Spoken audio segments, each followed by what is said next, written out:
Apakah kamu bisa mempercayainya? Tumpukan bubuk putih yang bisa membentuk serat ini terbuat dari air. Ia memiliki nama khusus. Hanya mendengar namanya saja sudah terkesan berbeda. Air tentu saja basah. Lalu, apa itu air kering? Namun sebenarnya, setiap partikelnya mengandung tetesan air. Jika kamu melihatnya di bawah mikroskop, kamu akan menemukan pemandangan yang menakjubkan. Ia terdiri dari sejumlah kecil tetesan air. Namun sepertinya terpisah oleh sesuatu. Ini mengakibatkan antar tetesan air tidak dapat bercampur seperti air biasa. Ketika air kering dipanaskan dalam wadah, setelah menguapkan kelembaban yang berlebih, maka akan dihasilkan bubuk putih. Inilah bahan kunci yang membuat air menjadi air kering. Silika fase gas. Ini adalah bubuk nano yang dibuat dari pasir melalui proses khusus. Bubuk nano memiliki sifat hidrofobik yang unggul. Dan proses pembuatan air ini juga sangat sederhana namun menakjubkan. Tempatkan langsung ke dalam air. Sangat sulit untuk bercampur dengan air. Oleh karena itu, air dan ini harus dicampur dengan baik. Cukup dengan mencampurkan sekitar 9:1 air dengan bubuk silika. Masukkan ke dalam blender.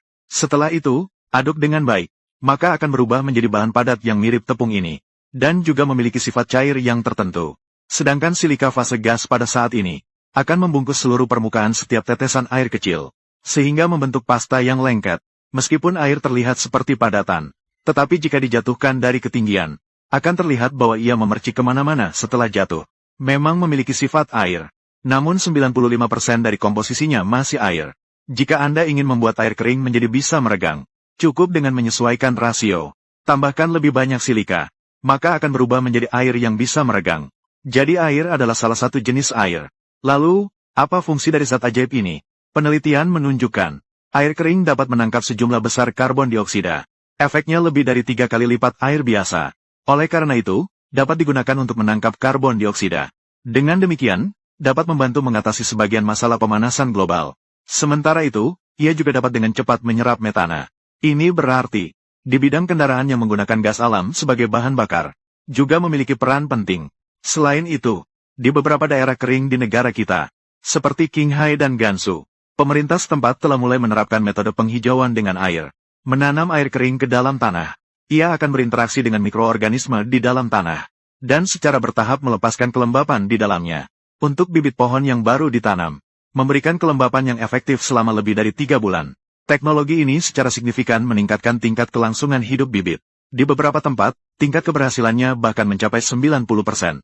Selain itu, ada bentuk lain dari air kering, yang ada dalam bentuk cair, yaitu air kering baru yang dikembangkan oleh perusahaan 3M, yang bernama Novec 649. Ini adalah air kering yang dibahas dalam video sebelumnya. Sebenarnya merupakan cairan fluorida. Kecepatan penguapan adalah 50 kali lebih cepat daripada air. Hampir tidak akan membuat apapun basah. Titik didihnya sangat rendah. Hanya 49,2 derajat Celcius. Jika sudah mendidih, memasukkan tangan juga tidak masalah. Kualitas gas yang menguap lebih besar daripada udara. Ini juga bersifat inersia. Karena sifat fisik air, membuatnya dapat digunakan dalam kondisi tertentu. Sebagai agen pemadam kebakaran. Ketika ia bersentuhan dengan sumber api, bahkan jika tidak sepenuhnya menutupi, api akan segera padam. Kita bisa membayangkan, jika menggunakan air kering sebagai agen pemadam kebakaran, tidak hanya dapat meningkatkan efisiensi pemadaman secara signifikan, tetapi juga dapat mengurangi jumlah air yang dibutuhkan untuk pemadaman. Ini memiliki arti penting untuk melindungi lingkungan. Sementara itu, juga merupakan cairan pendingin elektrik. Karakteristiknya adalah inert secara kimia, tidak mudah terbakar dan bersifat isolasi. Memasukkan ponsel atau komputer langsung ke dalamnya juga tidak masalah. Jadi sekarang digunakan sebagai cairan pendingin untuk komputer. Kita tahu bahwa mesin pemotong sangat boros listrik, dan menghasilkan banyak panas. Beberapa orang menggunakan cara ini untuk pendinginan. Cukup masukkan seluruh hos ke dalamnya untuk direndam. Cara ini juga dikenal sebagai pendinginan imersi. Saat ini banyak pusat data perusahaan teknologi juga menggunakan metode ini untuk pendinginan. Oleh karena itu, kelahiran dan penerapan air kering tidak hanya menunjukkan kemampuan inovasi ilmu pengetahuan dan teknologi modern, juga memberi kita inspirasi bahwa masa depan masih memiliki kemungkinan tak terbatas.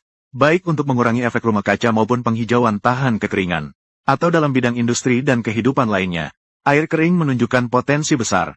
Kita dapat mengharapkan, seiring dengan kemajuan teknologi, air kering akan memiliki lebih banyak skenario penerapan, dan membawa untuk kehidupan kita, membawa lebih banyak solusi yang nyaman dan ramah lingkungan.